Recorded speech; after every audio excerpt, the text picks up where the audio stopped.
Hello, grand total of 6 people that just saw my one video and decided that they wanted to see another one.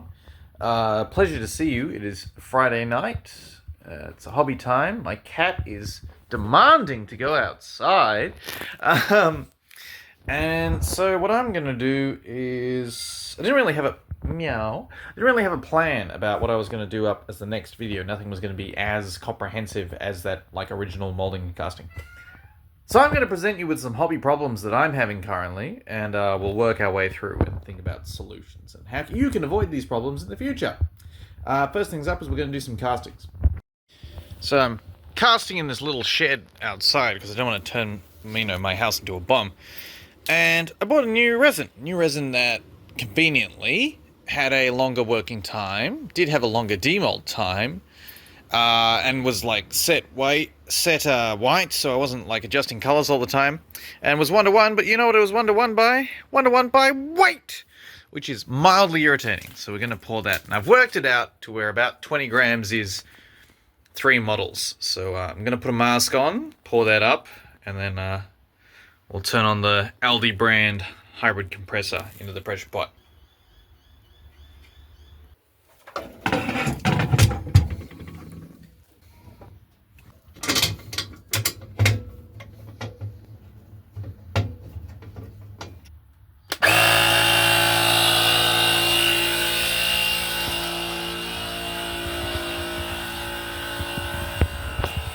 So yeah, that thing's loud. Just the Aldi air compressor going there. So I ran into a problem there. I'd only planned to pour 3 molds, but the new resin is significantly more viscous, so I ended up doing 36 grams instead of the 20 that I planned to, because I just poured too much of one, too much of the other, too much of one, too much of the other. If you're wondering why I've happily walked away from my air compressor while it's going, wonderful thing about the Aldi air compressor is that it has a cutoff at 200 kilopascals, which works out to about 30 psi, which is what I need for bubble-free casts. No idea whether or not this audio is useful, but that thing's loud. Hobby problem number 2. While I this is my hobby desk. This needs to be sorted out. So while I'm waiting for those to set up, I'm gonna be cleaning. So why change resins when, I've got a perfectly functional, in inverted commas, resin already that works? Just looking at efficiency. I like to mold and cast. It's very fun. And I was thinking about just getting bubble-free castings. And the way that I've currently got set up, I can pull molds in 5 or 10 minutes, which is great, which is with the previously existing resin. However, I can't get anything more than 2-3 models into the pressure pot at once. That's if I'm pouring into different molds. Now, what I could do if I was, producing at a level that required it would be to, make gang molds, and then I could mix up enough resin that it'd be worthwhile running the pot, and I'd have enough time because it'd be pouring in one direction. Yes, cat. We were outside for 30 seconds. He wanted to come back in, and now that we're back in, he wants to go back out. The issue is, of course, what am I doing all this efficiency for? I've sold 3 models. But, so it's not exactly worth, gang molding currently. Currently, it's worth, molding 1 or 2 of my models, casting them all together, and then getting nice castings out, and, giving those out as gifts to friends, family, and whatever else. That works for me. In the future, if, let's say the pumpkin nights, the Order of the Sacred Gourd, take off as something that people buy, which I'm hoping that will happen, because I think these have been really nice. I'm going to talk about them in a minute. But, if those take off, maybe I will need to actually be more efficient, and then I could use the Solid Solution 660. As things are currently, we're going to finish off this little tester bottle of the new stuff and see how I feel about it at the end. And, see where that leads us. But the issue is, of course, I can't choose, if you're watching this, I can't choose a resin for you. I can't choose what's available in your area. I can't choose, your thought processes, what I think worthwhile sacrifices to make with one resin or another. So the new stuff, the Barnes like medium set, it's quite thick, it's quite viscous. I don't think I could genuinely pour that into some of my molds and get decent castings without the pressure pot. I think I need them in order to shrink the air bubbles down, force the resin down into those little crevices and cracks. Like this guy, the Grime Knight, who we'll talk about. I have no idea how to get him into focus. Cat, yes, I know, little cat. He's so hungry. Like, you know, the sword on this guy never used to cast. The tip of it would always used to disappear. Even when I adjusted the sprue and whatever, I still get bubbles. I genuinely don't think it'd get all the way down in there. I think the surface tension would be too high, which is something I will discuss with demonstrations. However, I think by the nature of that stuff being easier to pressure pot, I now have to pressure pot it. So swings and roundabouts with the resins. Do I like this? Yeah, it's fine. You know, maybe I'll get sick of it. If I keep getting rainy days, there's no way I can keep doing it because I have to go outside and then I'm going to get moisture in the resin and that's going to cause a whole bunch of other problems. This is what we're dealing with right now. All right, change your camera angle. Just going to record me cutting this so you can see me clearing shit off my table and I can be active doing two things at once. So yeah, hobby problem number 2. I got too many hobbies. I turn all my hobbies into businesses because I'm capitalism brained. Not really. I like making things and I would like to make my living making things. So prior to starting miniatures, and indeed concurrently with making miniatures, I make professional wrestling gear. And so I've got a pair of kick pads that I should really have finished by now. But in clearing this fabric, cutting this up, removing this from my table, I can clear things out and get myself some space that I need in order to do things. Next hobby problem, materials. So this is Pumpkin Night. Hands are green stuff. This is plumber's epoxy. Body is polymer clay. The back, green stuff on the shield. Shield's plasticard. See little streaks of pink, whereas silicone has been cured and cured poorly because I'm not sure if it is endemic to this particular flavor of polymer clay. Maybe I'm just not baking it enough. It doesn't happen if I give it a clean with isopropyl alcohol after I set it. So there you go. I've got to remember to do that. But yeah, I get a little bit of cure inhibition. But the mold and cast came out great. So I thought, you know what, this is a good idea. I really like this guy. I'm going to borrow from the book of Curtis of Ramshackle Games. I'm going to make myself a dolly or a chassis on which I'm going to sculpt. And so I sculpted this guy out of polymer clay. He's even got a little belt buckle. And I molded and cast him. Occasionally the belt buckle will catch bubbles, but that's fine. But this leads me to a problem. Polymer clay needs to be cooked in the oven. Polyurethane resin cannot stand up to the temperatures required to set the polymer clay. So I started using my other stuff, my what do you call it? My epoxy sculpting putties. So here we've got a mix of green stuff and milliput, pure green stuff, and then plumber's epoxy. And this is probably due to the fact that my green stuff is 1 million years old. It's kind of miserable to use. Also, I've lost the little ball that goes on the end of his thing. I wonder where I lost that. I've got to sculpt that back on if ever I want to do I do want to remold this guy, so I have to do that. Shit. Anyway. So my green stuff's terrible. My milliput, the terracotta color, is just so grainy, so I have to cut it with the terrible green stuff to make it decent. Like, the stuff that was easiest to work with was the plumber's epoxy, but that smells horrible and is likely killing me. Like, I have to sculpt with a respirator on.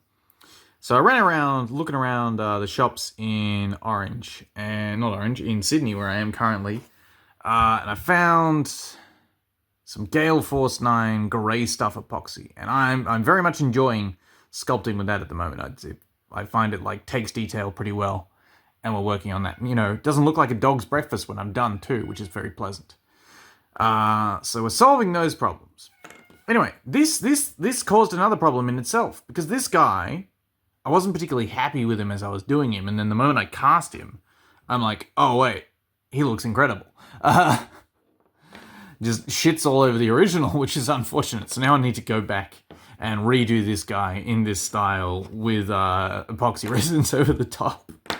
So there you go. More problems. And this guy has a new problem. So the mold I did in silicone. The original one I pressure cast. And then because I wasn't being able to pressure pot my polyurethanes, I didn't bother pressure casting the mold. And like when it's not pressure cast, it looks fine in this little silver man. But if you look at this man and you look up close on his legs, you can see he's got lots of little warts where there were bubbles under the silicone that the surface tension without the pressure pot was preventing the resin running into. We no longer have that because I have the new resin that requires me to pressure pot it. So I need to redo this mold. So I've pretty much just been abusing the mold and just yanking as many casts as I can out of it to find out like what my number is with no mold release, no whatever else, just going super hard. And we're currently up to 1, 2, 3, plus 6, so 9 castings I think so far. And then our 10th is currently in the pot. And the mold's still going strong, so we'll see how we go there. Next problem is I have to walk this cat for half an hour every night, otherwise he won't sleep, and he hates the walk. Look how swishy his tail is, and if ever I pull on the lead he'll hiss at me. Come on, you see? But if we don't walk, he's miserable and he wakes up in the middle of the night and complains. So damned if you do, damned if you don't. Alrighty, we're gonna make a horrible noise.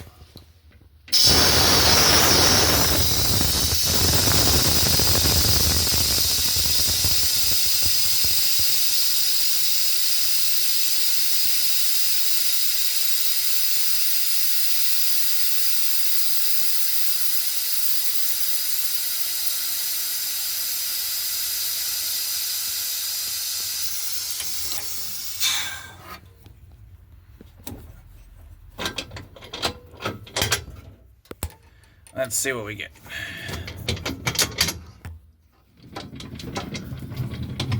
It's pretty late. All the cooking dinner and whatever else kind of got in the way of what I wanted to do tonight. So I'd hoped to talk about sculpting a little bit more, but didn't get to. Oh, there we go. Some models. Now, this is what happens if you leave this stuff outside. It froths up real bad. I don't know if you saw that. Hold on, we'll have a look. See, this is all foamy and shit. So I definitely don't think I can leave it outside. So either they let it get moistureful, or something else happened to it. I think that's all of them. Yeah, 6. Alright. I don't have enough hands! Ah! Molds. I'm going to be interested to see how the fish turned out. Because it did not want to go in. So we're going to start with that one. See what we get. Alright. Let's pull the other one. Ooh! Look at my little familiar. Look at the little boy. Came out very nicely. Alright, let's see what the fish looks like. I'm feeling the fish is going to be dog shit. And not have legs or arms or half of its fishy body. Also, it's hard to get out of the mold. I really could just cut the mold and make it a bit easier on myself, but I don't. I already see one bubble. Oh, come on. Oh, get out of there. Wiggly jiggly. Gotta wiggle and jiggle it out. Oh dear. This doesn't want to come. Yep. Yeah, void. So I didn't get resin all the way in there, obviously. But the tail set nicely, and the face of the fish set nicely, but I got a void because it didn't go in. So I think I got to adjust either the sculpt or the mold for that one, if I'm going to cast that one. But this boy came out really nice. Look at him. He's beautiful. Alright, next. What do we got? This guy. This guy is... This was the original how to sculpt, mold, and cast when you don't know how to sculpt, mold, and cast. But he just didn't cast nicely for me without a pot. because I think his face is just too much going on there. So we're going to see what he looks like when he pops out. Here's Hobgoblin. He comes. Oh, and his face. And he's got extra eyeballs from the resin being weird. From the silicone. He's got these little warts on his thing. That's cool. He looks nice. He looks very nice. There you go. Finally got a good Hobgoblin sculpt. Flash is quite firm. I think I left him in there for a little bit long. Oh, well, there you go. That's one. So that's 2 successes, 1 failure. All right, this guy's got a rubber band. We'll do him last, actually. All right, this is Pumpkin Knight. We'll do the Gnome Knight. I actually haven't got a, fully... Ooh, that rubber band's gone, disappeared. Haven't got a fully decent Gnome Knight cast. Because they've all just been a little bit off. So we'll see how this guy looks. Out he comes. Out he comes. Out he comes. Ah, bother. And we've got one problem. Void here, where it didn't fill all the way up. Couple of pots. That's disappointing, because the rest of him's beautiful. But he's got that void on the hilt of his sword. So I think I've got to adjust how I... Because normally he fills from the bottom.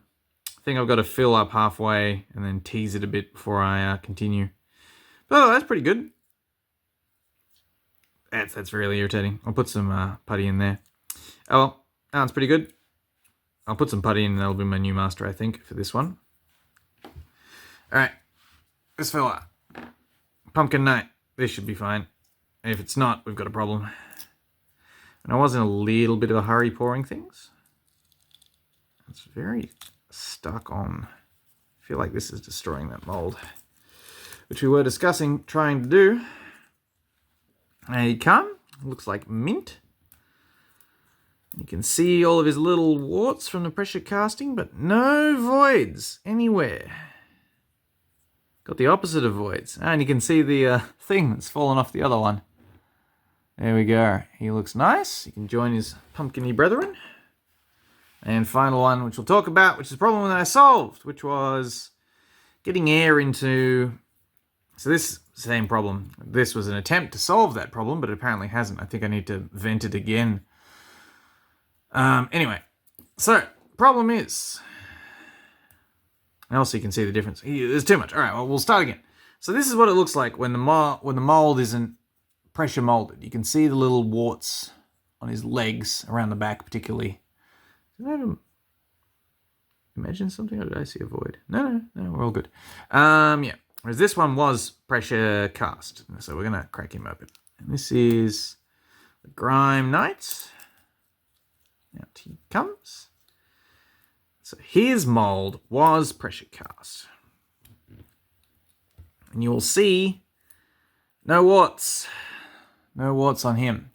And you can see the piece of Games Workshop sprue that I sprued up so that his so that the surface tension here wouldn't catch and his sword would cast. And he came out quite nicely too. Another nice mold of this one. So yeah, very nice. I got to clean up all this flash. Gonna save this one. No, I don't have to save this one. I feel like I do have to save one of these to recast though, because the original mold, the master's falling apart a little bit because I didn't set the polymer clay long enough, so it's a bit fragile. Oh, there you go. And all this flash and stuff goes into the garbage lump, so don't worry about the waste of resin there. This guy I'm very happy with, this little hobgoblin fellow, because he has not cast properly ever, and now I have a nice cast of him. Even if he does, look at all these little warts on his hammerhead. Still. Cool. And this guy, I haven't had a complete cast of him. This guy, pretty standard. This guy, nice, standard. And this guy, that void, disappointing. Got to think about that and how to mitigate that in either my pouring or my my next mold. There you go. Hobby problems, hobby solutions. But yeah, did I discuss why I actually... Okay, the sprue. The sprue would prevent this problem. So, this narrow hole here, the surface tension of a resin might be too high in that any air that is trapped below this point cannot escape up that same channel. So what you need to do is you need to install a vent or a sprue for the resin to then, for the air to go the other way, and then the resin can follow it and go around in like a siphon. My physics on this might be off, but that's how I understand it. My understanding was I needed to put a vent here in order to make the stuff come out here, even though in the mold he's upside down, and like you'd think that gravity would make it go in, but the surface tension screws you up there. So that's Hobby Solutions, and I thought that was a pretty cheeky Hobby Solution by using GW sprue to sprue my non-GW model. Oh, apparently we're recording. Isasuki Wookie. So, yeah, that's... Oh, he's booping the phone. Yeah, this is a bit less actually thought out than the previous video, even though that wasn't scripted. I just yammered. Because can't, produce high-quality content every week. You're going to have to get some garbage. And this is good. I've quite enjoyed the little bit of traction that Gnome Gnite Minis has managed to catch in its very brief life. So next week, hopefully we'll do something about like the next steps in your sculpting, which is where I am. Like that's where I max out. I max out at slightly better than garbage, but I can mold and cast slightly better than garbage, which is positive and something I hope you all want to see people do. In the meantime, thanks very much for tuning in. I hope you enjoyed watching me just run around and cause myself problems and argue with my cat, who's just sitting. He's just getting the best little scratches on his little shoulder. Oh, he loves it. Anyway, I'm going to keep working on that next pumpkin night. And maybe I'll have 2. So the next time I do a mold, it'll be 2 pumpkin nights together, and then I can just pour all in one go. And I got to think about that the second Gnome Gnite, that sword head, how I'm gonna get that to cast properly. So those are hobby problems, and hopefully some hobby solutions. This is just me doing bullshit. See you next time.